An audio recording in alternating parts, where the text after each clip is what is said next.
Gente, nessa noite eu gostaria de chamar o meu primogênito aqui. É violento esse menino no amor de Jesus. Gente, esse é o Vitor, para quem não conhece, o meu primogênito. Acho que os jovens conhecem, né? Conhece. Esse aqui é o nosso Davi. Apesar de ele chamar Vitor, tem um coração que busca o Senhor, como Davi sempre buscou. E com muita liberdade, com muita tranquilidade, nós cedemos esse espaço para que o Vitor libere a palavra, porque nós conhecemos o Vitor diariamente. Nós sabemos o nível de temor e amor que o Vitor anda diariamente. Todos os dias o Vitor busca a presença do Senhor. E o Vitor é impressionante, apesar da sua pouca idade.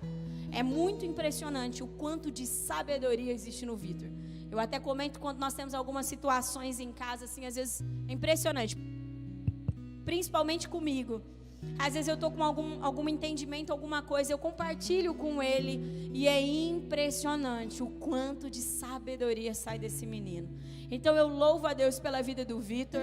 E quem conhece o Vitor de perto sabe o amor e a paixão que ele tem por Jesus. E o quanto ele zela pela presença.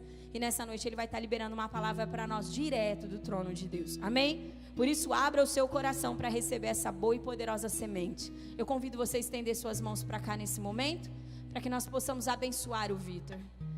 Muita gratidão existe no meu coração pela tua presença na vida do Vitor, por tudo que o Senhor é e por tudo que o Senhor está fazendo nele e através dele. Eu quero declarar que o Vitor tem total liberdade para fluir nesse ambiente, Senhor, dentro daquilo que o seu Espírito já o deu, e que isso cresça agora. Deus, que isso se desenvolva agora, Senhor. Há corações aqui que precisam ser tocados por aquilo que o Vitor já foi tocado. Por isso, Deus de graça e poder, flua através do Vitor. Eu declaro que ele está protegido e autorizado para fluir no nosso meio, em nome de Jesus. Amém, amém, glória a Deus.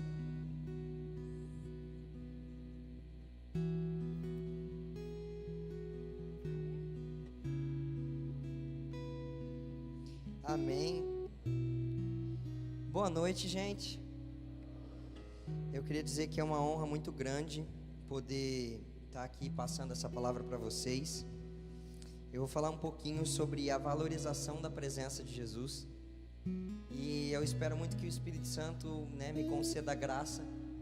Eu entendo que não existe como, por mais bem explicado que seja, mesmo que fosse uma pessoa infinitamente mais qualificada do que eu sou, explicando a presença de Jesus para vocês, descrevendo como Ele é grandioso, eu entendo que não existe como isso ser marcante sem o Espírito Santo. Por isso eu já gostaria de agradecer ao Espírito Santo, porque sem Ele nada do que a gente faz aqui seria possível. E hoje eu gostaria muito da sua atenção, porque eu vou passar por vários momentos, várias passagens bíblicas. A gente vai ler um pouco no começo, e eu vou passar por várias passagens bíblicas para poder explicar e tentar desenhar de alguma forma aquilo que Jesus realmente deseja, e o quanto Ele deve ser valorizado. Mas primeiro eu gostaria de começar lendo Colossenses 1, versículo 15 até o 20, que diz o seguinte: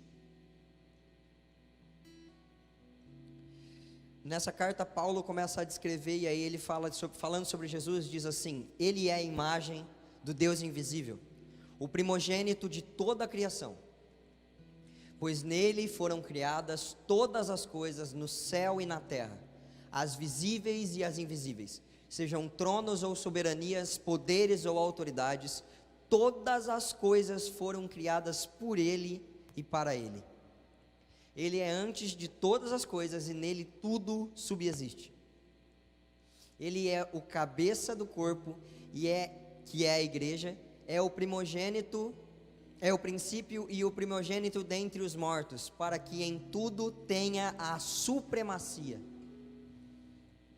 Pois foi do agrado de Deus que nele habitasse toda a plenitude. E agora o mais incrível de tudo é quando ele fala assim: e por meio dele reconciliasse consigo todas as coisas, tanto as que estão na terra quanto as que estão no céu, estabelecendo a paz pelo seu sangue derramado na cruz. E a gente consegue ver como se fosse, entre aspas, uma sequência disso, explicando melhor o propósito do porquê Jesus fez tudo isso, em Efésios 1, 5 ao 10, que diz o seguinte: em amor nos predestinou para sermos adotados como filhos, por meio de Jesus Cristo, conforme o bom propósito da sua vontade, para o louvor da sua gloriosa graça, a qual nos deu gratuitamente no amado. Nele temos a redenção por meio do seu sangue, o perdão dos pecados de acordo com as riquezas da graça de Deus, a qual derramou sobre nós com toda a sabedoria e entendimento, e nos revelou, e é aqui que eu quero enfatizar bem grande para você, nos revelou o mistério da sua vontade. Antes da gente continuar lendo, vamos parar para pensar numa analogia simples. Quando eu quero agradar de alguma forma uma pessoa, é muito interessante que eu saiba qual é a vontade dela, de forma simples. Por exemplo, imaginando que eu queira agradar a Bruna, comprando alguma coisa para ela. Eu sei, por exemplo, que ela gosta muito de suco de maracujá. Eu não vou chegar para ela e comprar um suco de morango, ou um suco de, sei lá, abacate, porque eu sei que o que é a vontade dela é um de maracujá. Você entende o que eu quero dizer? Se você, por acaso, quer dar um presente para uma pessoa, e você sabe que aquela pessoa está com muita vontade de ganhar uma bolsa, está com muita vontade de ganhar uma calça, você não vai comprar uma carteira, você não vai comprar uma camiseta. Se cabe dentro do seu orçamento, se cabe dentro daquilo que você consegue pagar, você dá aquilo que é a vontade da pessoa. Por isso que é tão importante a gente compreender qual que é o mistério da vontade de Deus. Porque se a gente deseja agradá-lo, a gente simplesmente precisa seguir qual é a sua vontade, porque isso vai agradar o coração dele. Simples, ok? Beleza? E o mistério da vontade de Deus é que, de acordo com o seu bom propósito que ele estabeleceu em Cristo, aconteça a seguinte questão: fazer convergir em Cristo todas as coisas, celestiais ou terrenas, no fim dos tempos, na dispensação da plenitude dos tempos, no fim dos tempos. O que isso significa? Significa que Jesus não só criou todas as coisas, não é só o alfa, nele não está só o fim de todas as coisas, ele não é o ômega, ele não é só aquele que mantém todas as coisas funcionando, mas é ele que faz convergir todas as coisas. Foram criadas para ele e foram criadas por ele. Ou seja, literalmente, o desejo do pai é dar tudo para o filho. E qual pai que não tem esse desejo? Né? Eu não sou pai, mas eu sou filho. E eu percebo muitas vezes no meu pai esse desejo de dar tudo do melhor, tudo do que mais fosse agradável, do melhor que eu tivesse, certo? E se eu penso dessa forma, se você que é pai, que é mãe, pensa dessa forma, pelo menos deveria, né? Espero que pense. Por que Deus não pensaria com o seu filho? E aí o mais incrível de tudo isso é que a herança que Cristo tem, dentre tudo que Deus poderia ter dado, são os homens. A palavra diz que a herança de Cristo são os homens. Eu acho que se eu recebesse essa herança, com meu coração ingrato, eu ia falar assim: nossa, mas deu estragado, né? Deu uma herança meio legal, vale bastante, mas tá meio, né, não tá muito bom a herança, parece mais suja, meio torta. Mas Jesus, ao invés de olhar com esse coração zoado que a gente tem, com essa ótica, ele se tornou, e é o que eu quero trazer, perseguidor do coração dos homens. Isso é fantástico. Eu quero ler também Efésios 13, 14, que diz o seguinte: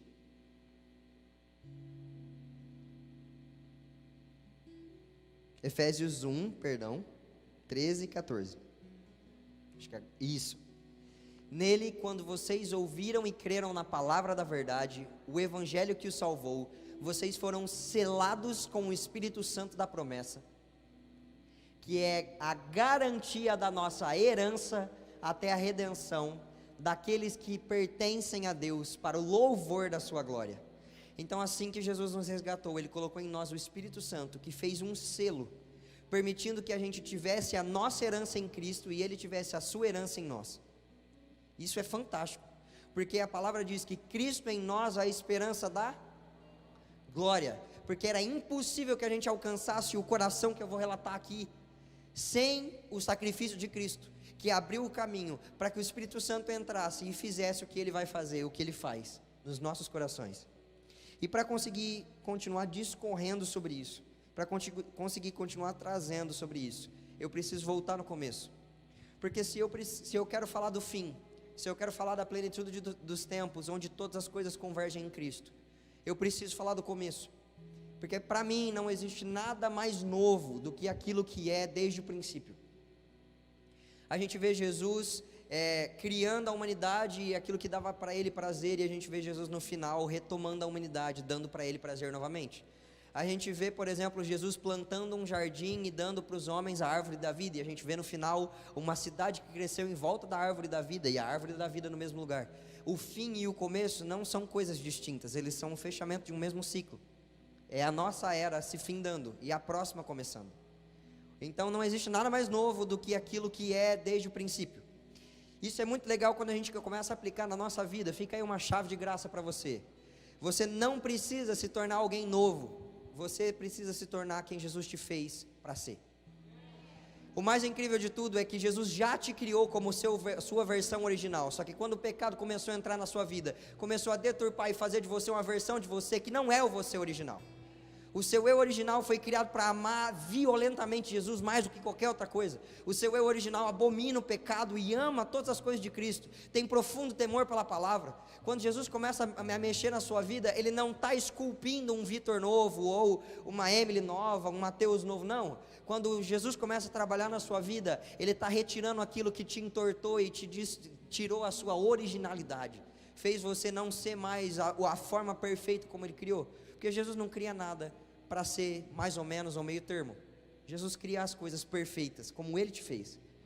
Então eu estimulo você a buscar o seu eu original. Vai valer mais a pena, tá? E eu gostaria de ver então o original, o começo de tudo.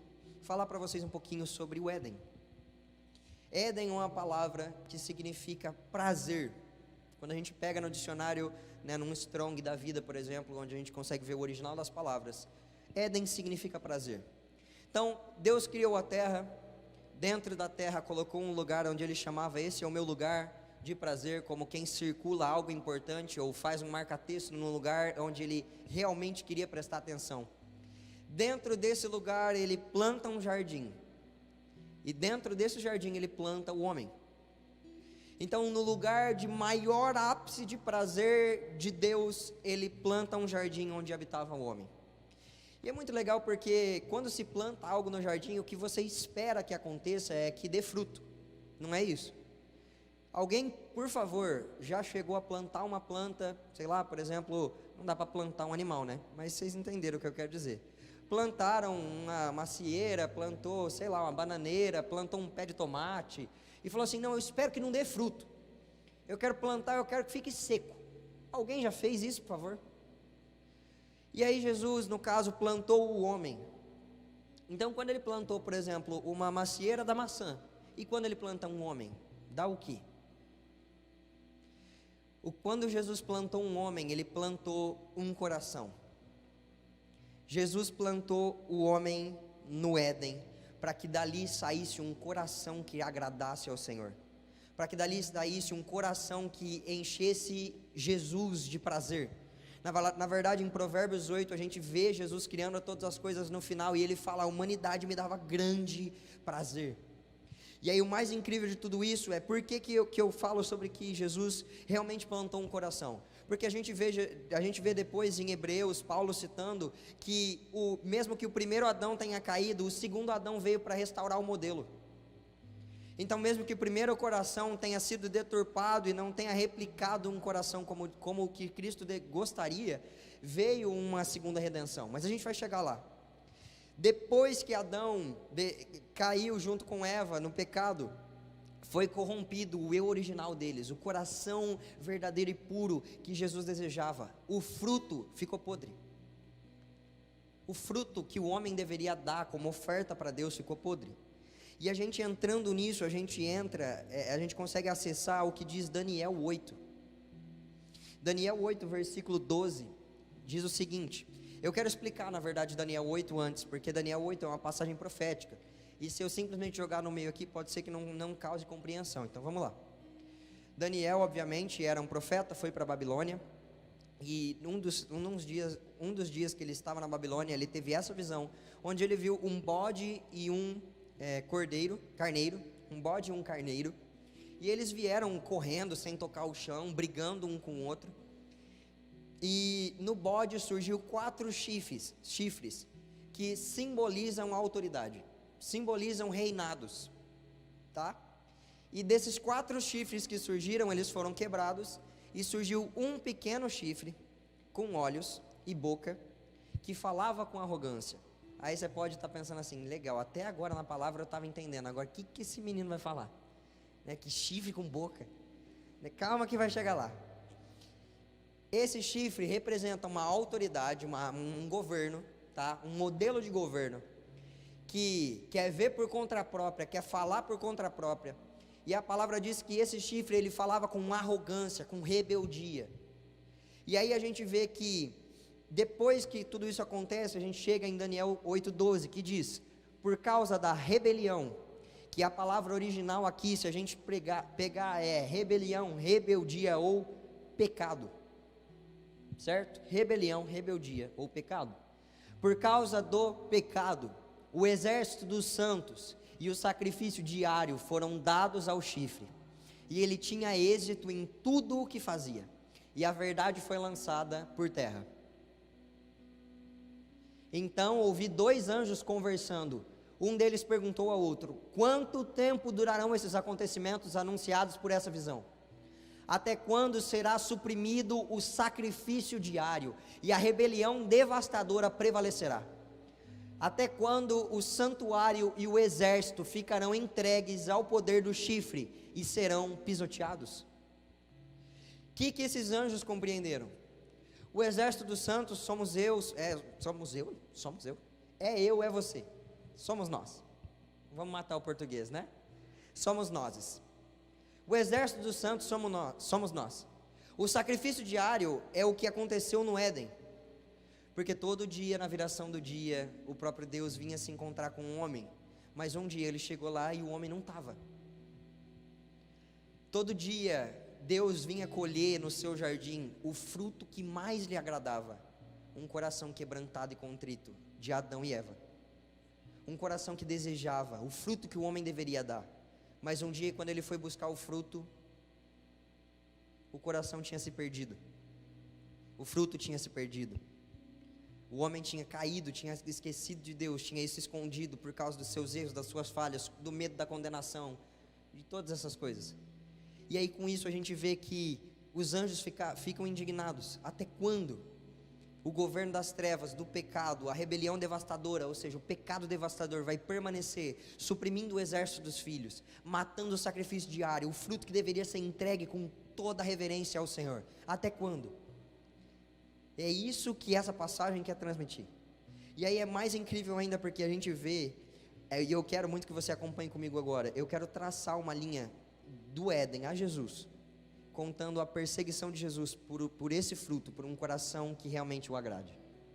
A gente vê, por exemplo, que saindo do Éden, passando algumas gerações, chegou Enoque. E aí o mais incrível de tudo é que a palavra diz assim, e Enoque andou com Deus, e já não foi mais achado entre os homens. Qual que é o propósito eterno e o mistério da vontade de Deus que a gente acabou de ler?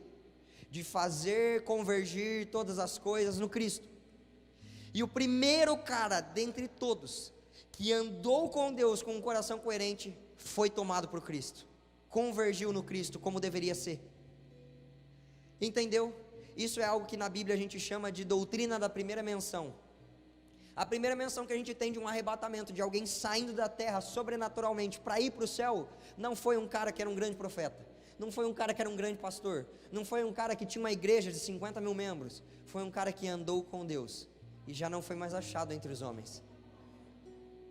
É isso que precisa ser feito para que a vontade perfeita do Cristo seja realizada, tudo convergindo nele como deveria ser.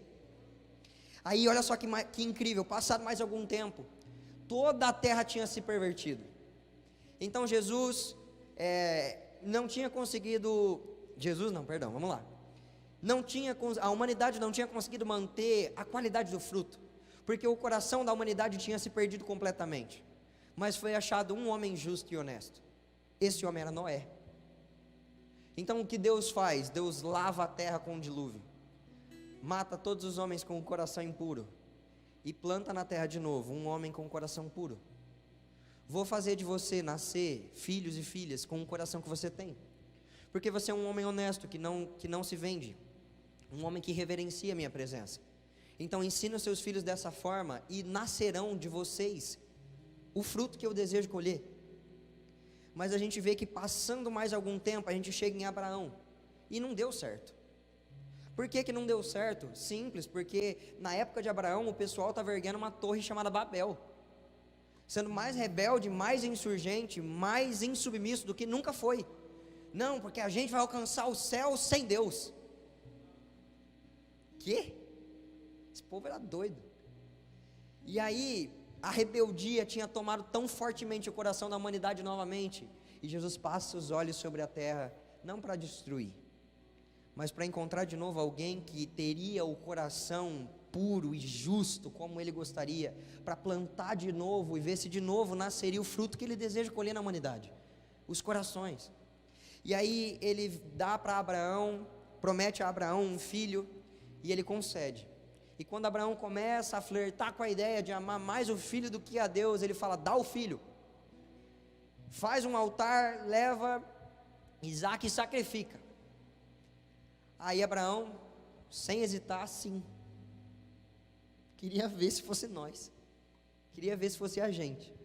Não, vai ser o filho então, o primeiro, o que nasceu, pode matar. Nasce. Mas sabe o que é mais incrível? Quando Abraão vai levar Isaac para o altar para matá-lo, é a primeira vez na Bíblia que é citada a palavra, no original, adoração. De novo a doutrina da primeira menção. A primeira vez que Abraão vai sacrificar algo ao Senhor, ele sacrifica do fruto que ele tinha gerado. O corpo dele tinha gerado o corpo de Isaac, a alma dele tinha forjado um filho em Isaac, e o espírito do coração dele tinha gerado um adorador em Isaac.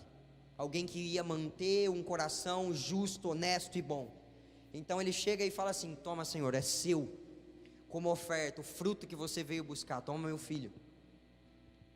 Essa é a adoração, dá tudo o que pode sair de nós, que glorifique o Cristo.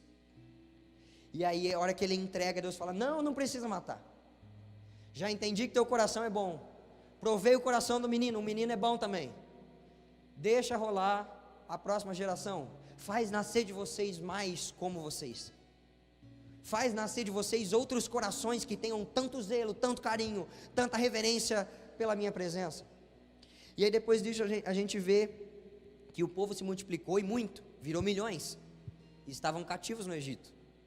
Novamente Jesus passa os olhos sobre a terra como perseguidor de corações, e ele encontra Moisés, alguém que toparia tirar o povo do Egito, alguém que seria amigo face a face. E aí Moisés, com toda a força e com toda a capacidade que o Espírito Santo deu naquela hora, não como nós temos dentro de nós, mas sobre ele, como Deus fazia no Velho Testamento, tira todo mundo do Egito e começa a levar o povo para a terra prometida. Mas o povo era tão rebelde, tão insurgente no deserto, que sinceramente, se você for ler Êxodo ali, Levítico, você vai querer matar o povo. Você por você mesmo, você fala assim: Jesus, eu tinha matado e não era nem uma praga, eu tinha matado no soco, descia para arrebentar a cara de cada um, porque que bando de rebelde. Porque a gente quer carne, toma codornize. Porque a água é ruim, Deus trouxe a gente aqui para morrer de sede. Deus trouxe você aqui para morrer de sede. Até parece que ia acontecer um negócio desse, você entende?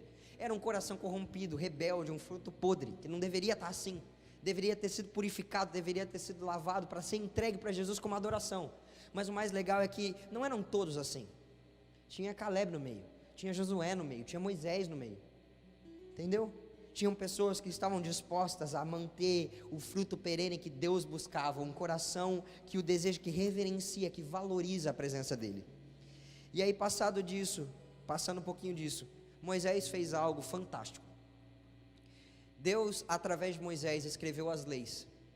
Para quê? Para que o povo perecesse? Não. Para que a gente não tivesse desculpa ou a chance de pensar que na força do nosso próprio braço a gente consegue conquistar um coração, como o que Deus deseja. Por quê? Porque Deus descreveu nas leis exatamente o que Ele queria. Eu quero que vocês façam isso, e descreveu o que o coração dele desejava.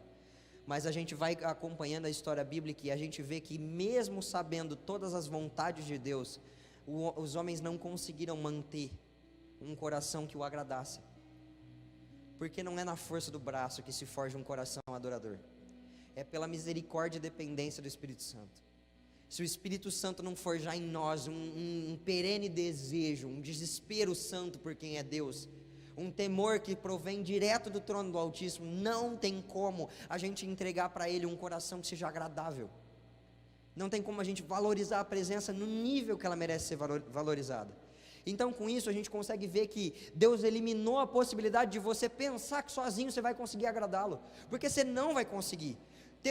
Homens tentaram, não um homem, mas um povo inteiro, milhões de pessoas, tentaram por muitos anos, fazer só pelas leis, e a gente vê que lá na época de Jesus, ainda tinha os fariseus, os hipócritas, os mestres da lei, que sabiam tudo da letra e nada de Cristo, sabiam tudo de como que Deus queria, mas não conseguiam dar minimamente a adoração que ele deveria receber, que ele merecia receber. Então, elimina a capacidade de fazer isso com o seu próprio braço. Depois, passado mais um tempo, a gente chega no que eu considero o exemplo mais fantástico, tirando Jesus, de um coração devoto a Jesus. A gente chega em Davi. Esse homem, ele diz simplesmente: eu não darei para Jesus sacrifícios que não me custem nada. Não darei para Jesus algo que não tenha um preço, que não tenha um valor, algo que eu não tenha que me empenhar de verdade para fazer com que Ele seja exaltado e engrandecido. Todo mundo acompanhando até aqui? Legal? Depois, Davi também disse assim: os sacrifícios que agradam a Deus, não é matar um cordeiro, não é matar um bezerro, não é entregar uma oferta de cereal, não é fazer oferta de libação derramando vinho. A oferta que agrada a Deus é um coração quebrantado e contrito, um espírito que se prostra. Cara, Davi entendeu o que Jesus quis desde o Éden, o que o Pai quis desde a eternidade, estava caçando nos homens, achou em Davi. E Davi, em vez de segurar para si, ele falou assim: o que Deus quer, galera, é um coração quebrantado e contrito. Olha, um negócio quebrantado, na minha visão, é um negócio estilhaçado, migalhado, um negócio que foi martelado até não sobrar nada. Para mim é isso, algo quebrantado, algo que está tipo assim, ou Jesus sustenta, ou não sobrou mais nada, entende? Não sobrou mais nada, e é isso. Mas mais incrível do que isso, o que para mim assim chega a me aquecer por dentro, é o que diz em 1 Crônicas 22:14. O que Davi mais queria era erguer um templo de adoração a Jesus. Ele fez a tenda de Davi, mas ele falou: eu quero um templo, eu quero dar para você uma casa tão suntuosa quanto o palácio que eu tenho. E Deus falou: não, quem vai fazer é seu filho. Aí Davi poderia ter desistido, falar: eu tenho dado minha vida para Jesus, e para Deus no caso, e Deus não tem feito nada, Deus não tem deixado nem eu construir uma casa para ele. Mas não, ao invés de deixar o fruto se corromper com a rebeldia, Davi disse o seguinte,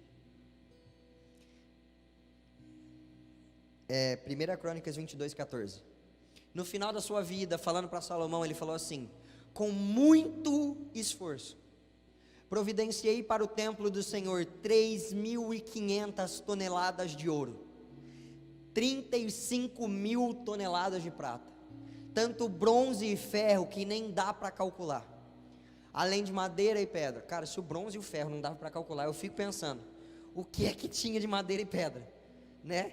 Mas enfim, e você, cara, olha isso, e você ainda poderá aumentar a quantidade desse material.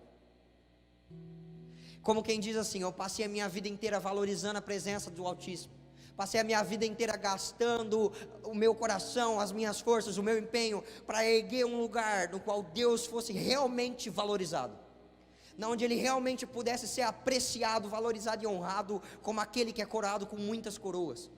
Só que ao invés de fazer isso, ao invés de simplesmente parar por aí, com 3.500 toneladas de ouro, não, você ainda pode aumentar esse valor.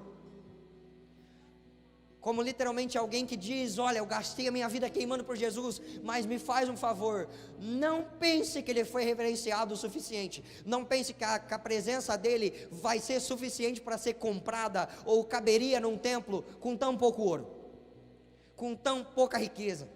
Aumenta o valor, entrega mais da oferta que Jesus deseja receber. O cara que disse isso foi Davi, que fez uma tenda, onde literalmente a arca da presença ficava no meio, e os levitas adorando em volta dela dia e noite, sem cessar. Davi não deu para Deus um templo de homens vazios. Davi deu para Deus um templo uma tenda vazia com homens cheios. Uma tenda onde não tinha nada de bonito, mas tinha o fruto que Jesus veio colher. Tinha o fruto que o Senhor realmente estava buscando, os corações sendo entregues e adorando a reverência e reverenciando quem Ele é. Isso é literalmente espetacular. E antes de prosseguir, eu quero explicar valorização, que eu espero que vire uma chave para você. Eu sou um menino ainda, e eu ainda tenho muita coisa para aprender na vida. Dentro desse contexto, eu estou tentando aprender um pouco de mercado financeiro. Porque eu entendo que Jesus nos deu inteligência, e é bom ter uma boa gestão, é bom em compreender como as coisas funcionam. Estudando um pouco de mercado financeiro, eu compreendi o que é valorização. Não importa se uma empresa está quebrada, se alguém estiver disposto a pagar por ela, o preço dela valoriza. A gente pega às vezes uma empresa que está em recuperação judicial, bem zoada, e se algum milionário da vez decide começar a investir o seu dinheiro lá, acreditando na recuperação da empresa, ela começa a valorizar, e de R$3 que vale a ação dela, vai indo para 10, 15, 20, 50, e ela começa a explodir no seu valor. O que mostra para mim o seguinte princípio: algo vale o tanto que alguém está disposto a pagar. Então, por exemplo, se você está vendendo o seu carro, você pede 30 mil, alguém chega e fala assim: eu pago 40, por favor, você vende por 30? Não, eu insisto, eu pago 40, você ia falar: não, 30, eu duvido, porque eu ia falar: 40 então, fechou, pode levar, eu ainda troco os pneus se precisar, né? Porque algo vale o que está disposto, o que alguém está disposto a pagar. E aí a gente entra no molde perfeito. Alguém que realmente veio para trazer algo que a lei não trouxe, algo que Enoque não conseguiu, que Moisés não conseguiu, que Abraão não conseguiu, que Davi não conseguiu. Porque passando Davi, por exemplo, passou muito tempo depois, teve os fariseus que mandaram crucificar Jesus. Falar para mim que essa galera tinha um coração do jeito que Jesus queria? Não tinha. Então vem um molde perfeito. O cara que abriu os céus, fendeu os céus com a sua paixão, com o seu amor, desceu para ser pendurado numa cruz, para que com o seu sangue ele conseguisse abrir espaço em nós para o Espírito Santo entrar, como um fogo penetrante, que transformaria o coração podre num coração de fruto agradável, num coração que valorizasse a presença. Amém? E aí saca só o que Jesus conseguia fazer. Ele olhava para a presença do Pai e falava assim: eu não faço nada que eu não vejo o Pai fazendo, eu não falo nada que eu não vejo o Pai falando. A palavra diz, Paulo diz, não lembro se é em Hebreus, eu acredito que sim, que Cristo foi ouvido por causa da sua reverente submissão, o quanto ele realmente reverenciava a presença, honrava a presença, honrava o que Deus queria fazer. O cara que quando estava para ser açoitado, estava para ser crucificado, falou: olha, de verdade a minha vontade era não ir. Eu fico pensando, às vezes eu estou cansado, a minha vontade é não ir no rolê. Imagina se eu estivesse indo para o rolê onde eu ia morrer. Eu falava: com certeza não quero ir. Mas ele falou assim: não é a minha vontade, é a sua vontade, então por favor, faz o que você quiser, Deus. Se isso não é valorizar a presença, se isso não é valorizar e colocar no mais alto preço, Jesus literalmente estava falando assim: se for custar a minha vida, por obediência a você, eu pago. Isso é colocar a presença no lugar onde ela merece ser colocada. E aí, o mais incrível é que Jesus abre esse caminho para a gente, e é legal porque ele deixa alguns parâmetros dos quais a gente consegue facilmente se apegar, que é o seguinte: Jesus disse, ele foi condenado porque a condenação contra Jesus era: ele se diz filho de Deus, então morre. E como que nós devemos ser? Eu fui feito filho de Deus, por isso vivo, por isso que eu existo. Eu acordei hoje de manhã porque eu fui feito filho de Deus, e é encontrar com meu Pai a coisa que eu mais desejo. É o motivo pelo qual condenaram Cristo, é o motivo pelo qual a gente deveria viver. Encontrei o Pai, Ele me amou, buscou meu coração, pagou o mais alto preço por quem eu sou, e agora eu valorizo a presença, dando a Ele o sacrifício diário, que era para Ele receber desde o começo de tudo, o meu coração em pedaços.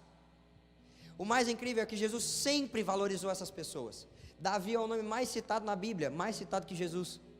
A palavra diz, Jesus disse, que a tal da Maria de Betânia, que quebrou o vaso de nardo puro, o vaso de alabastro, com nardo puro, nos pés de Jesus, ele diz assim: por onde quer que for pregado o Evangelho, o nome dela vai junto. Significa que se alguém estiver pregando o Evangelho na África, na Oceania, ou em qualquer canto da terra, pode ser que não conheça Pedro, pode ser que não conheça João, pode ser que não conheça Davi, mas Maria de Betânia, eles ouviram falar. Literalmente, Jesus deu destaque para uma pessoa que se quebrou nos pés dele. A valorização da presença tem que custar tudo. Tem que ser algo que para você fala assim: não importa se eu perder o meu cargo na igreja, não importa se daqui até o fim da minha vida eu for o cara que limpa as cadeiras antes do pessoal chegar, se eu limpar a cadeira com lágrimas nos olhos e um coração fervente, eu estou aqui, porque a recompensa não é aqui. A gente vive 100 anos aqui para encontrar a eternidade do Cristo. Eu tenho certeza que a primeira vez que você sentar na mesa do banquete, olhar nos olhos de Cristo, e os olhos dele for tão flamejantes, que o pôr do sol se ofusca, você vai falar: rapaz do céu, eu acertei a mão, era isso que eu devia ter feito. A gente consegue ver que Jesus busca violentamente corações que o valorizem. Aí a gente consegue chegar num parâmetro que é o seguinte: um homem procurando um tesouro no campo, encontrou o tesouro, e alegremente vendeu tudo o que tinha, para poder comprar o campo e ter o tesouro. Eu não consigo saber quanto vale o campo. Por quê? Porque não me falaram quanto que esse homem tinha. Eu não sei se esse cara que vendeu tudo que tinha era um milionário, ele tinha mais de 100 propriedades, ou se esse cara que vendeu tudo que tinha era um cara pobre e não tinha mais do que o burrinho que ele andava. Então eu não sei quanto que é o preço. Se não me estipularam preço, e é um negócio que é tão valoroso assim, a única coisa que eu entendo é que ou eu dou tudo, ou eu não compro. Porque se custasse R$100, então R$100 pagava. Mas não tem preço, é inestimável. É uma obra de valor inestimável. E aí sabe o que eu acho mais incrível dessa passagem? Eu acho mais incrível o seguinte: encontrando o tesouro, alegremente vendeu tudo o que tinha e comprou o campo.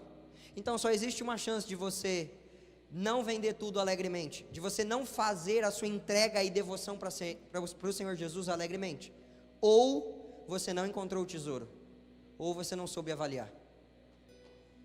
Porque se você soubesse avaliar, ou tivesse achado o tesouro, alegremente você venderia tudo. E aí se você está pensando agora: mas eu não entreguei tudo para Jesus. Então, meu amigo, deixa eu te dar a chave que vai virar a sua vida agora. Ou você não achou o tesouro, ou você não soube avaliar.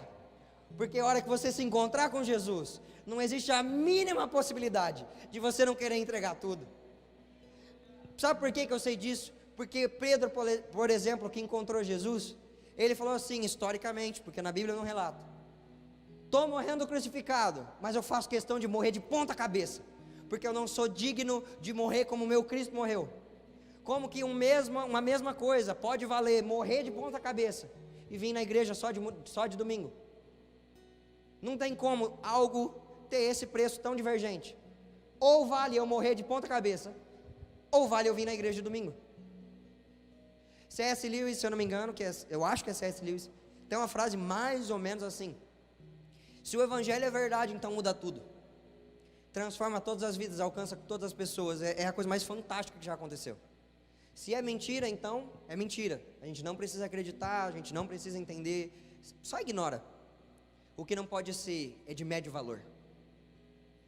O que não pode ser é de média importância.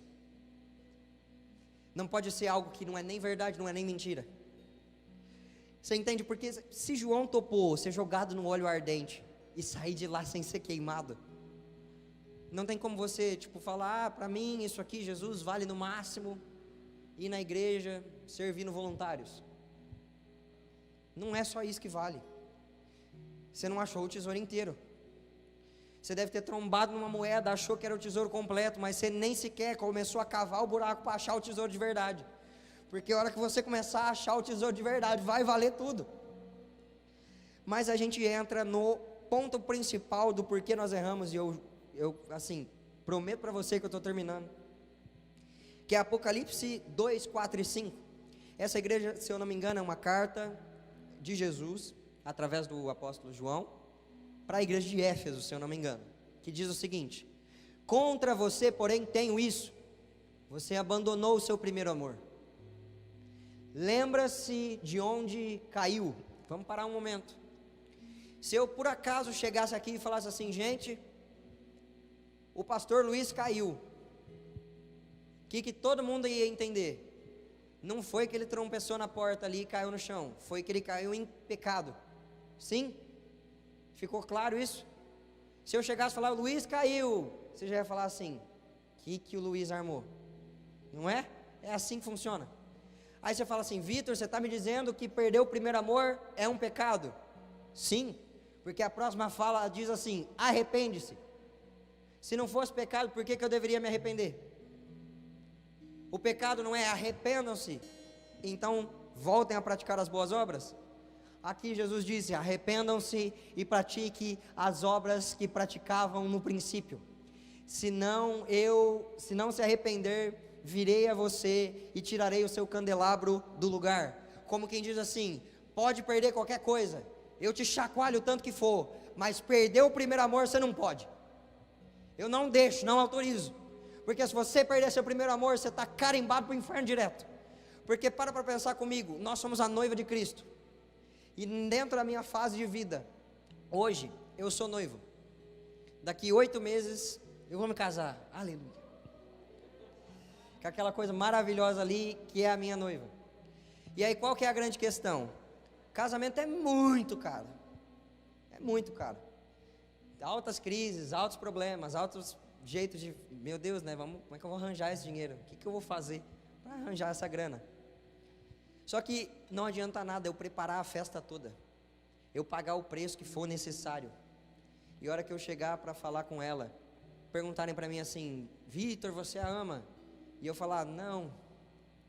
No meio do caminho eu deixei o fogo apagar, já não vejo ela com os mesmos olhos, já não quero estar perto, eu não quero mais.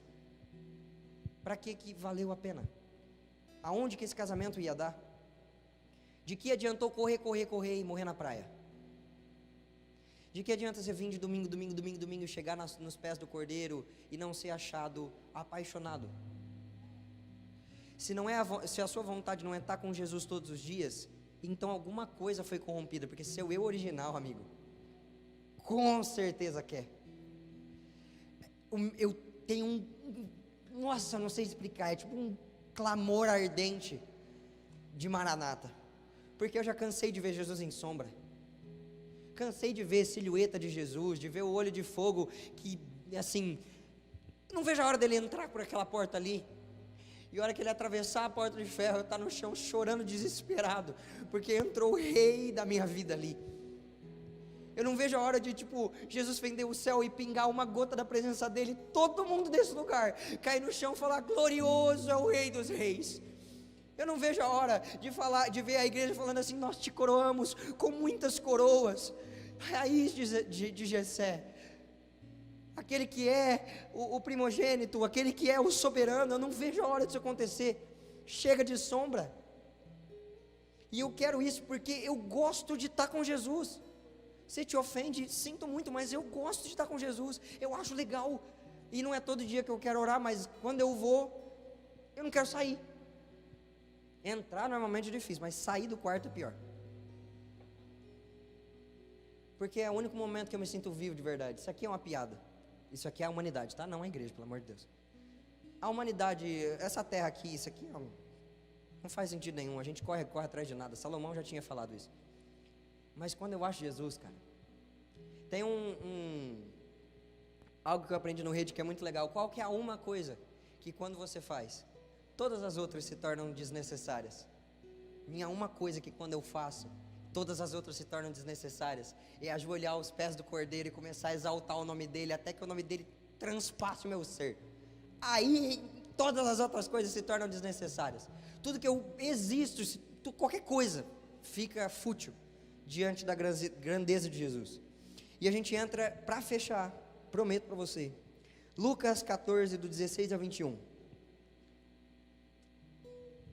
A gente faz isso muito constantemente, muito constantemente.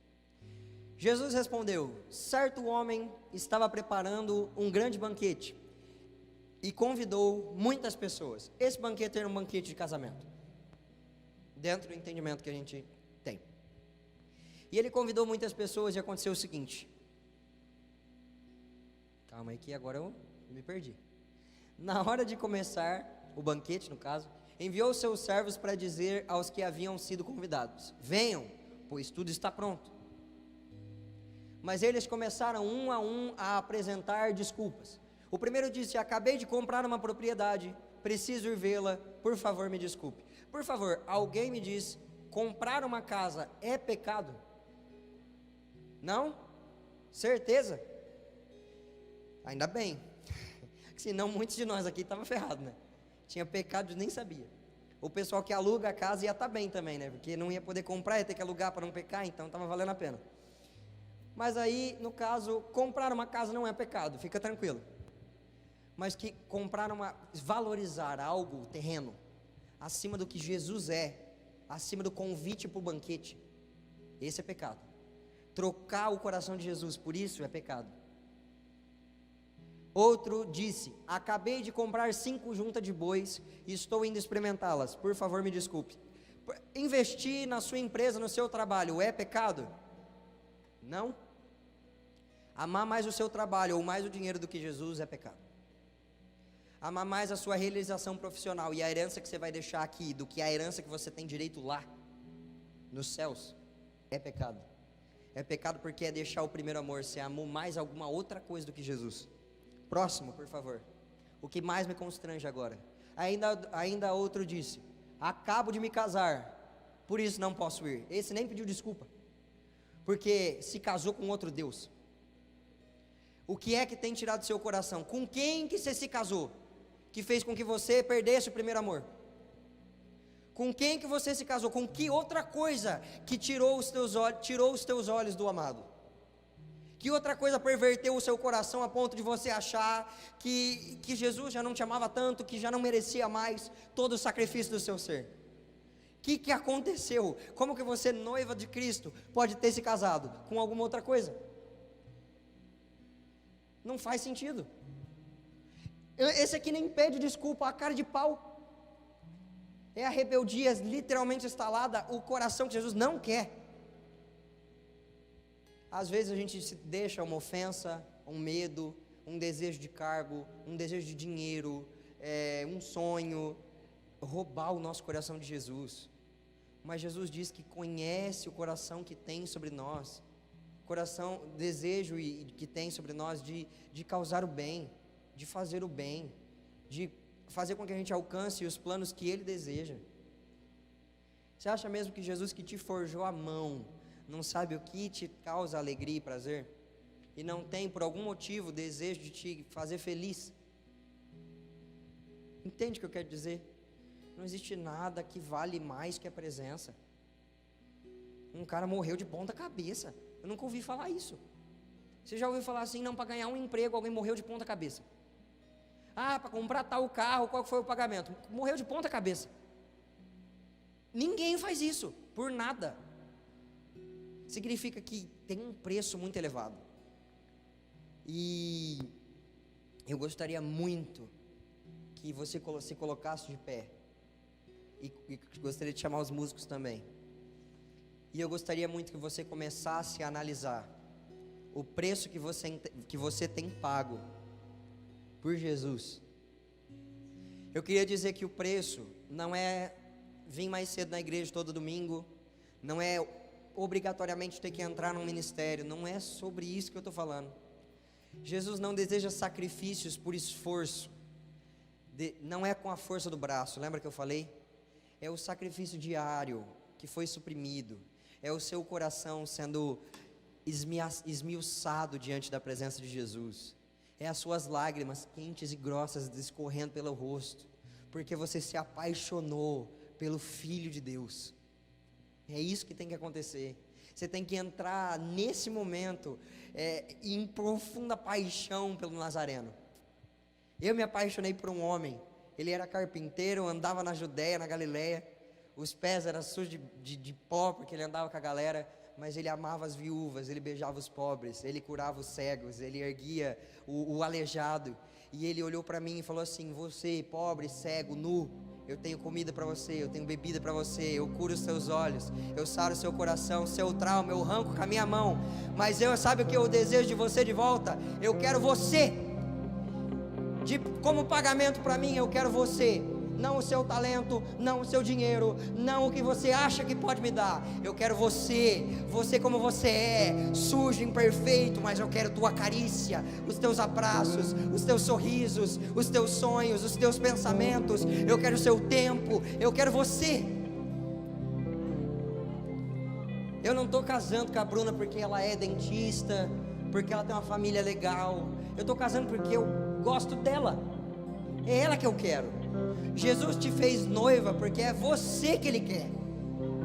Não é outra coisa, não é o seu talento, não é o seu trabalho, é você.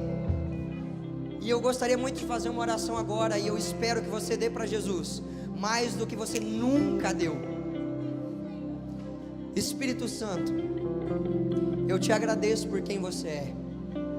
E eu realmente peço que o Senhor possa fluir aqui, porque eu sei que por mais bem explicado que uma palavra possa ser, se o teu Espírito não penetrar nos nossos corações e não arrancar de lá aquilo que impede o amor, nada vai acontecer. Por isso eu peço, Espírito Santo, chove sobre nós como setas de amor, chove sobre nós a devoção fervente, o desespero santo que nós precisamos ter para alcançar a tua presença. Nós não estamos satisfeitos com o quanto nós temos de você, nós queremos mais. Espírito Santo, eu quero dizer para você, eu estou indignado, porque eu não te amo o tanto que eu gostaria.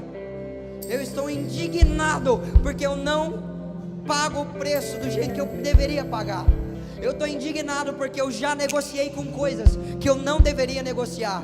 Por isso agora, Espírito Santo de Deus, como Davi pediu, forja em mim um coração puro, forja em mim um coração disposto a obedecer, em nome de Jesus. Eu gostaria que você começasse a pedir para Jesus o coração que o agrade. Eu gostaria muito que você começasse a clamar: Senhor, forja em mim um coração que não vai negociar com o pecado. Forja em mim, Senhor Jesus, um coração que não se sinta satisfeito com o que eu tenho agora.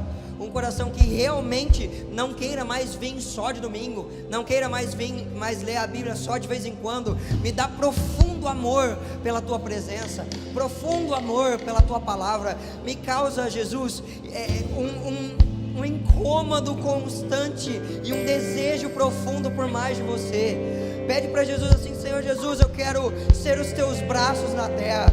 Me dá o amor que você tem pelas pessoas, me dá o amor que você tem pelos carentes, pelas viúvas, pelos pobres, pelos necessitados, pelos drogados. Senhor Jesus, me dá o amor que você tem pela palavra. Pede assim, ó, Espírito Santo, mexe dentro do meu ser. Eu quero amar o Pai como você ama, amar o Filho como você ama. Clama por mais, clama por mais. Senhor, eu quero declarar em nome de Jesus que não apenas nós que estamos nesse ambiente, não apenas os irmãos que estão ouvindo, Senhor, pelo nosso canal, que estão nas suas casas, seremos apaixonados pela sua presença e valorizaremos ela, Senhor. Mas Deus, a partir de nós, todos os que vierem, eu quero declarar em nome de Jesus que de geração a geração, ei, comece a dizer isso, que os seus filhos, os seus netos, os seus bisnetos, eles valorizarão a presença do Senhor. De geração a geração, Senhor, os nossos valorizarão a sua presença. Senhor, eu quero declarar, Senhor, que o Senhor não encontrará apenas um coração justo, inegociável em nós, o Senhor encontrará nos nossos, Senhor. Eu quero declarar a Deus que a bênção do Senhor, a valorização, o entendimento do que é servir ao Senhor não parará em nós, mas todos aqueles que levam o nosso nome, Senhor, eles valorizarão isso, eles entenderão isso, eles renderão as suas vidas à verdade de quem é o Senhor. Nós seremos anunciadores dos grandes feitos do Senhor. Nós seremos um povo que tem um coração inflamado pela tua presença. Deus, eu quero declarar em nome de Jesus, Pai, que qualquer tipo de inversão de valores que possa haver nos nossos corações, pelo espírito do engano, porque, Senhor, quando valorizamos qualquer coisa mais do que o Senhor, é porque os nossos olhos estão cegos, é porque nós estamos enganados. E eu quero declarar em nome de Jesus que toda força de engano, tudo que opera no engano, todo tipo de cegueira, todo tipo de inversão de valores, tudo que é falso, tudo que é mentiroso, Senhor, tudo que nos rouba da verdade de quem o Senhor é, eu quero declarar que isso está subjugado debaixo dos nossos pés.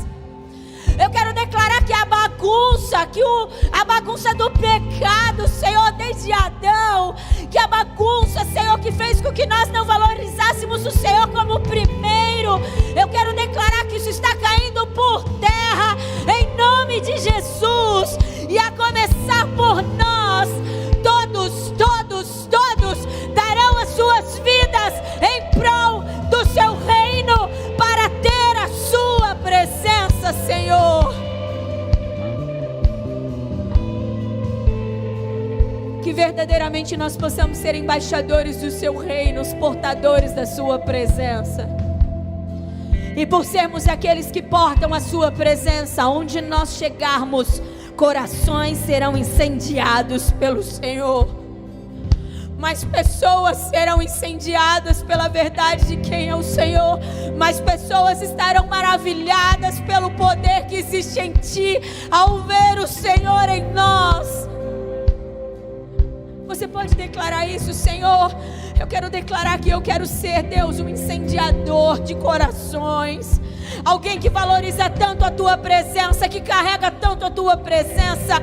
Deus, que tem os olhos tão fitos em ti, que tem um coração tão contrito e quebrantado, a ponto, Senhor, de quando eu chegar em um ambiente, quando eu chegar próximo de alguém, Deus, essa pessoa possa ser contagiada, possa ser, Senhor, incendiada, Deus, não pelo que eu falo, não pelas palavras bonitas, não pela Bíblia que está na ponta da sua língua, mas pela presença. Você é portador da presença, valorize a presença. O Deus Emanuel está dentro do barro. O Deus Emanuel está dentro do barro. O Deus Emanuel, o Deus conosco está dentro do barro. Ei, apesar de você ser barro, valorize o Deus Emanuel. Aleluia! Se eu vender tudo que eu tenho, eu não poderia pagar o valor dessa presença.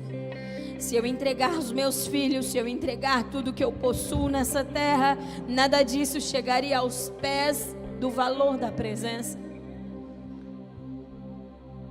Por isso, o Senhor tem tudo, tudo que eu posso dar, Deus é teu.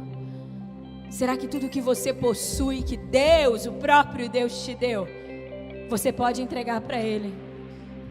Seu casamento, seus filhos, seu dinheiro, seu reconhecimento entre os homens, será que tudo pode ser devolvido para Ele? Os seus sonhos, os seus projetos, será que Ele pode ser Senhor da sua vida? Será que tudo pode ser voltado para Ele, entregue para Ele?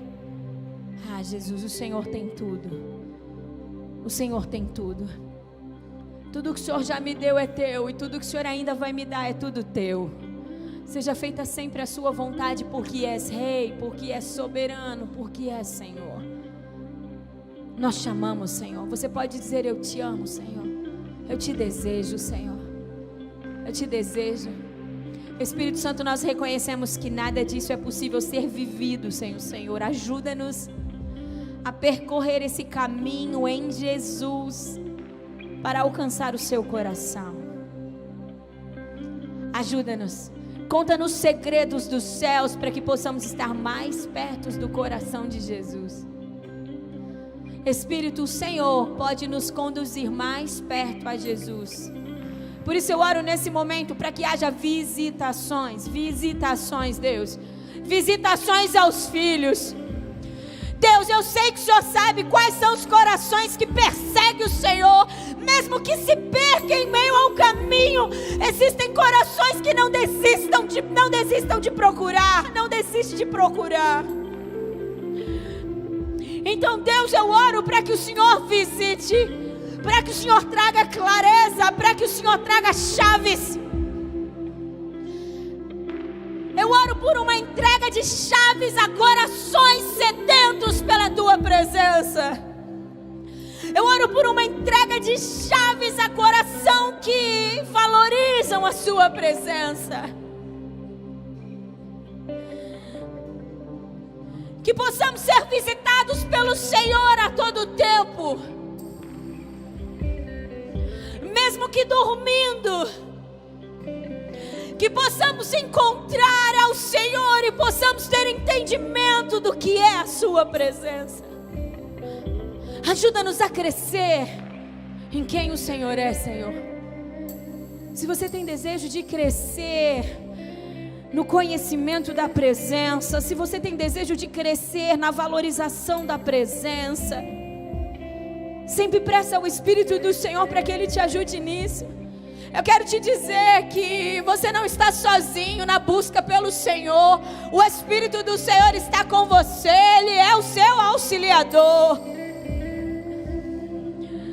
Quão confortante é isso, saber que eu não preciso trilhar a minha caminhada de fé sozinho. Eu não preciso buscar o coração do Senhor sozinho. Eu não preciso ficar sem direção. Eu posso pedir ajuda ao Espírito que está dentro de mim. Como eu faço para chegar mais perto do coração de Jesus? Como eu faço para valorizar mais a palavra? Espírito, como eu faço para que o meu coração queime mais, deseje mais? E Ele, com toda certeza, irá entregar chaves a você para que você cresça e se desenvolva na verdade de quem Deus é. O que eu posso te afirmar é que absurdamente maior e melhor é a presença do que qualquer coisa, por melhor que seja nessa terra. A nada se compara, a nada se compara. Você pode aplaudir a presença do Espírito? O Senhor será sempre exaltado nessa casa. Ninguém é mais importante que o Senhor aqui, Espírito da verdade. O trono do qual nós estabelecemos aqui é para o Senhor, é para que o seu nome seja exaltado. És o único Deus das nossas vidas, és o único Senhor dessa família de fé, dessa casa. Tudo é para ti, tudo se converte a ti. Nada do que fazemos faz sentido sem o Senhor. És o amado e o desejado, és o esperado. É sempre o esperado, Senhor. Sempre que nos reunimos, nós esperamos ao Senhor. Nós esperamos a sua direção. Nós esperamos que o seu nome seja grande. Nós esperamos que o seu Espírito nos fale. Sempre, sempre, sempre, sempre. E até a consumação dos séculos será dessa forma. Porque ninguém é mais importante do que o Senhor. Aleluias, que delícia. Ai, que delícia. Obrigada, Jesus. Podem tomar os seus lugares, pode se assentar, pode acender as luzes. Eu gostaria de finalizar com a cereja do bolo. Para mim, o que é mais empolgante do que muitas coisas, com Apocalipse 19, versículo 5. Vamos entrar no turno 2 aqui, brincadeira. Tá brincando. Apocalipse 19, versículo 5. Isso é o que acontece quando o sacrifício diário, ele volta a ser entregue. E aí o Senhor vem, esmaga a serpente, toma o trono para ele de novo, quebra o chifre, pega de novo o sacrifício que é dele. Como o sacrifício diário, você precisa não valorizar a presença só hoje, mas valorizar todos os dias. A gente vai ler do 5 até o 8. Deixa eu ver se é isso mesmo. Acho que é isso. Tá bom, amém. Então, veio do trono uma voz conclamando: louvem o nosso Deus todos vocês, seus servos, vocês que o temem, tanto pequenos como grandes.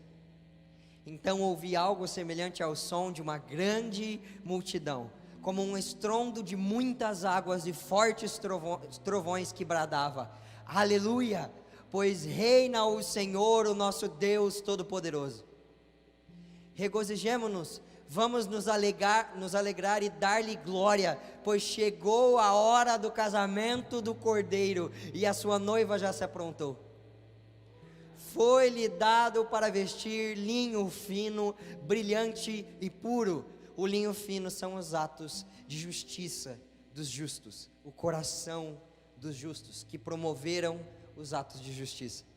O mais da hora de tudo isso é que a vida não termina no casamento. Você que se casou há 30 anos sabe bem disso. Por mais incrível que seja a sua caminhada na terra, a hora que você se casar com o Cordeiro, aí o negócio começa. Amém?